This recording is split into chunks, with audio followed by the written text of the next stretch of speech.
each wood yard is different. You just throw it in a pile and it works. Well, I had no space to pile wood. That's just my 2 cents. This wood here may have been dry at some point, claiming that you don't have to cover your wood. The bags do work. That's all fine and dandy, Travis, but what does it mean? I do this all for you. It's out in the open. It's never been covered. And welcome back, Fire Addicts, to another episode of Travis Does Firewood. And today we'll talk with you if uncovered wood can dry.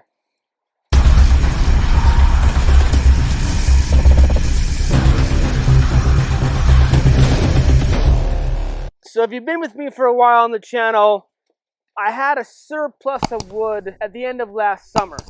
Surplus enough where all of my shelters, makeshift hodgepodge of firewood shelters that have roofs on them, were full. They're jam-packed full to where I had to build this thing, which is just a stack in the middle here with the metal roofing, and it's kind of drying, but it's anyway. But I was so desperate just to get wood processed that I have this stack here. I guess 2 stacks. And it's out in the open. It's never been covered. Never been covered. In the front here we have Douglas fir, and that's more or less for bundle wood and or bagged wood and or rack wood.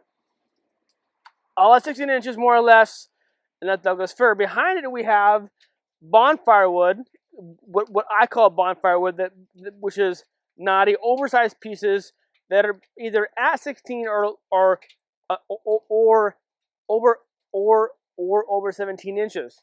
That's behind. So what? And then I have another pile behind the camera that we're also going to look at. So what I want to do is I want to test the wood. This wood here, not the wood behind it. This wood right here. I'll grab a few pieces. We're going to test the outside. Okay, and we're going to test the inside. So let's go with late summer. Now it's almost the end of winter. Okay, we're at mid-March. The Douglas fir should be pretty dry. I would say good enough to sell, for sure to burn, but I would say good enough to sell. Yes, I test my firewood before I sell it, but I would say if this wood was covered, it'd be dry enough. So I want to test it, okay? After I test a few pieces of this stuff, we're going to test some other wood that was processed along the same time, but a different species, okay? So without further ado, let's get into it. All right, so you see me here before. What I have is now, trust me when I say that I took these 2 pieces from that pile. This was one on top, okay?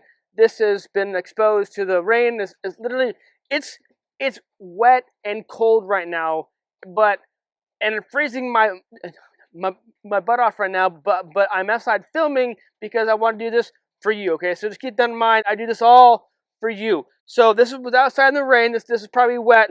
That was on the other side, so that looks sort of dry. This piece here was kind of in the middle-ish, where this piece outside looks dry, but it has some dampness to it. So what I'm going to do now, take my trusty moisture meter, Harbor Freight, dig it. So we're going to test the outside of this one. Okay, outside reads 20. So if it went by the outside, that'd be seasoned, right? This side here, 19. Wonderful. So then this piece here that was on top, this piece here, it reads 31. Okay, on the outside where it was out with the rain, that's that piece. That's going to be at 27.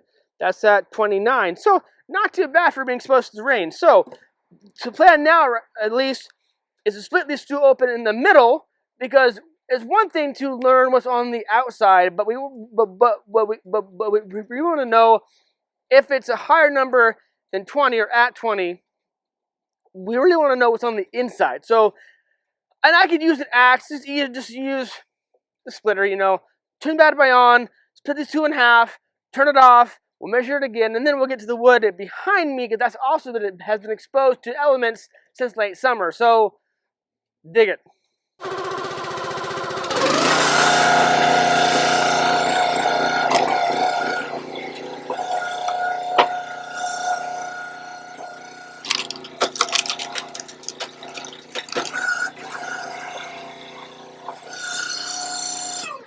All right, there, nice and easy. the splitter, I mean, you just can't go wrong with it, period. Okay, so bring up the meter again, turn it on. Inside, the survey says 26, 23, 23, okay. Also here, 27, 26, 25. So varying ranges. That one was on the inside pile. Now the other piece that was on top, we got 40, we got 29, 31. Other piece here, 28, 39. All right, so survey says outside maybe, okay. Would I burn that in my own wood stove? Probably. Would I sell that? Depends on the customer. If they knew what, I would tell them what it was, and it would be on them based on percentage if they wanted to Google it, or if they knew about firewood or whatever. But would I put this out as is at my firewood stand, either in bags or bundles or racks? Probably not. So that's that one example. Let me bring you to example number 2.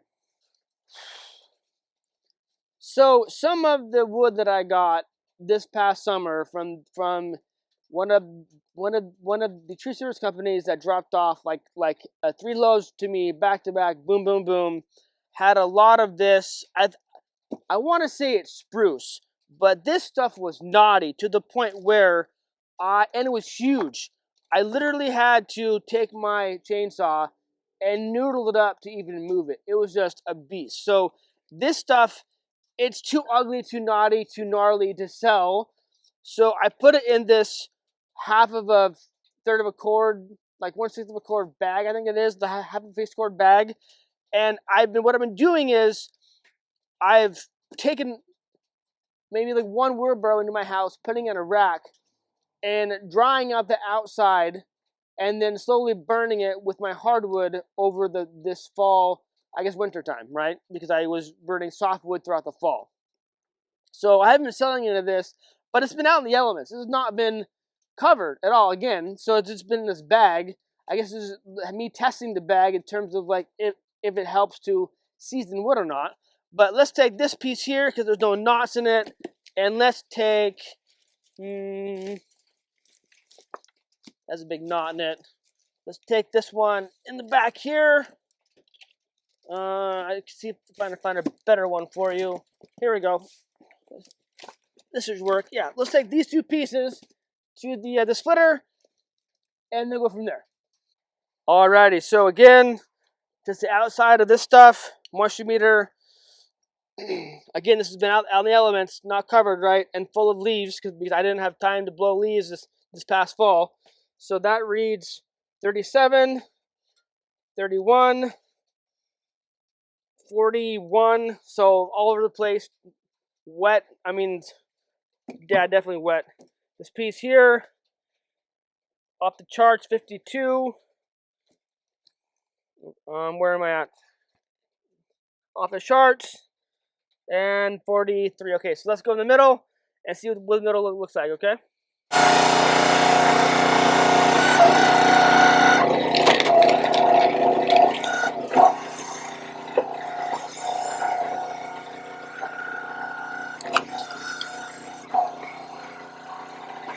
All right, so that was pretty simple.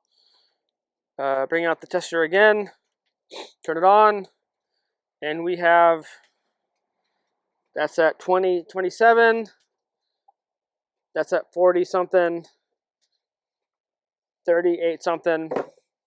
This side here, 22, 21, that's promising.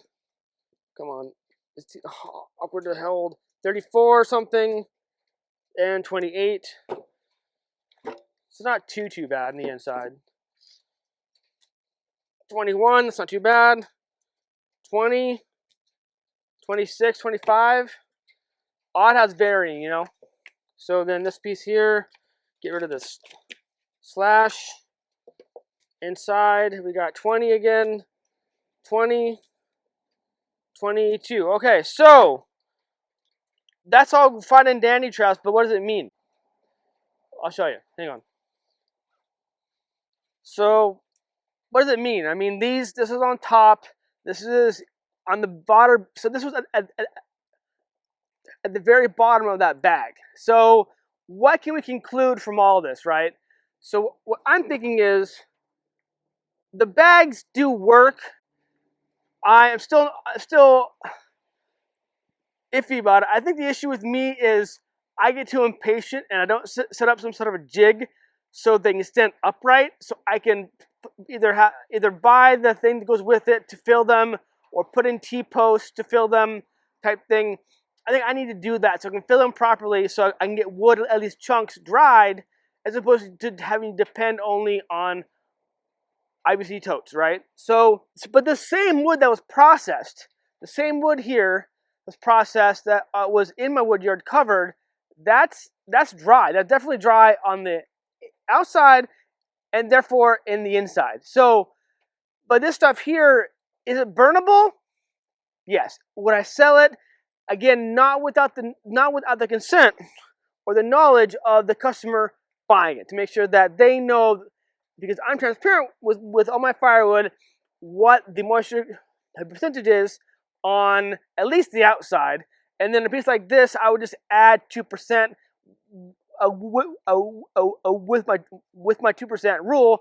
Is that guaranteed? No, it's just kind of what I use, but that would be the size of split of the wood itself.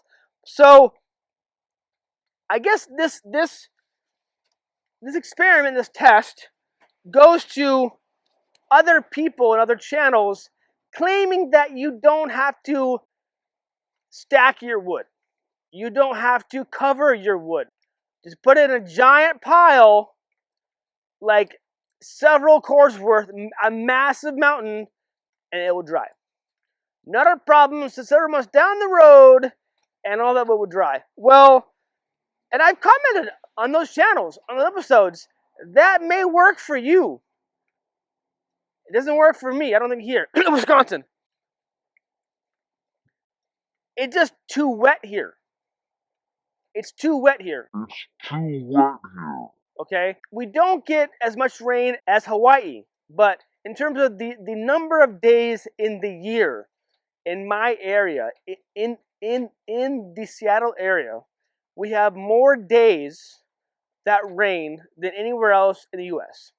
You can Google it, you can look it up yourself, you can argue with me, but because of that, just because of that fact, this wood here may have been dry at some point, but because it was out in the open and they got rained on and then it snowed the other day, it's not completely dry. It's not seasoned. I could take this wood inside to my wood stove, or near it, like I said before, like this piece, the pieces here. I take it inside, put it on a shelf next to my wood stove. I'm safe. I promise you. I let the outside dry out for 2 days with the fan on it from the wood stove. After that, I feel okay about burning this. Okay? So, without naming names, I just want to point this out, okay? Not everywhere in North America can you just pile or stack wood and not have it dry, okay? It just does not work here. At least specifically in my wood yard. In my opinion, it does not work. Wood will not dry and not stay dry. It'll get wet. Now, if it did this with cottonwood, like this here, it definitely wouldn't work. Because now I can't sell this. Because at some point it was dry, but because it's cottonwood, it has re-soaked up the moisture. So now this has to be re-seasoned again, which is a headache. That's just my 2 cents. Let the arguments and the commenting commence down below. Let's battle royale, but keep it simple, folks. What's your opinion on covering wood or not? Now, granted, I don't pile my wood. I would rather not cover my wood versus and then stack it, right? I'd rather stack the wood and not cover it versus piling it and not stacking it. That makes, I guess, more sense. There's more airflow, but I don't have space. I had no space to pile of wood. I guess ideally, I could make giant piles and then build a roof over that. That would be great. That'd be awesome. That's just a massive shelter, huge, like barn style, and then all open air, and then other wind flow. That'd be great. That'd be really cool. But I just, that's not in the cards for my current property that I have available to me. Okay, so piles usually aren't covered. You see them on YouTube. They're usually not covered. So if you have stacks of wood, a lot of times you see them and they're not covered. So I would rather have a beautifully stacked row of wood that's not covered, and then it would maybe seasoned, maybe not. But you won't see in my channel a pile of wood because I don't have the space for it and I can't cover it. So that's that. I hope I'm making sense. So bottom line, in my opinion, where I live, I have to cover wood. That's just the name of the game. So I get frustrated when other channels claim you don't have to cover your wood, you don't have to stack it. You just throw it in a pile and it works. Well, I don't want people to do that and then come back and say, well, 6 months later to a year later, well, I did what you said, X channel, Y channel, and my wood's not dry. I'm selling wood to customers and they're telling me that's not dry yet. So each wood yard is different. So experiment with what you're learning on YouTube from various channels. Again, we may be niche experts in our own areas and our tools that we have access to or use, but regionally, do what's best where you live. Wood may dry faster in Albuquerque versus in Quebec. It's just they're different areas in North America. Maybe there's no rain in Arizona. I don't know. There's no rain there hardly, so you wouldn't ever have to cover your wood. Versus a place like on Peninsula in my state, there's literally a rainforest. There, I think they would guarantee you would have to cover your wood, your firewood, for it to even dry, because there's a rainforest there. Look it up. Anyway, so I'm rambling. Most of you have not listened to most of this episode. You probably all have fast forwarded by now or clicked the next episode. That's cool. It's fine. I understand. That's my 2 cents. Where I live, I cover my wood, and I tested it. And anyway, enough of that. I'm done rambling. So that's it for this episode. Thanks for tuning in. I appreciate it. And remember, life too short to be a prick, so be kind to one another. Rock and roll. Stay safe. Keep cutting. Cheers.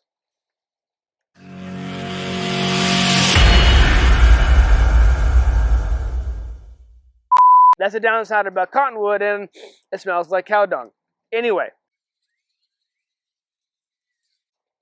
Yes, I'm going to wear ear protection, just not my earmuffs, okay? So just, yeah. How is it mid-March already? It's just, like, this year and this month has just been flying by. Anyway.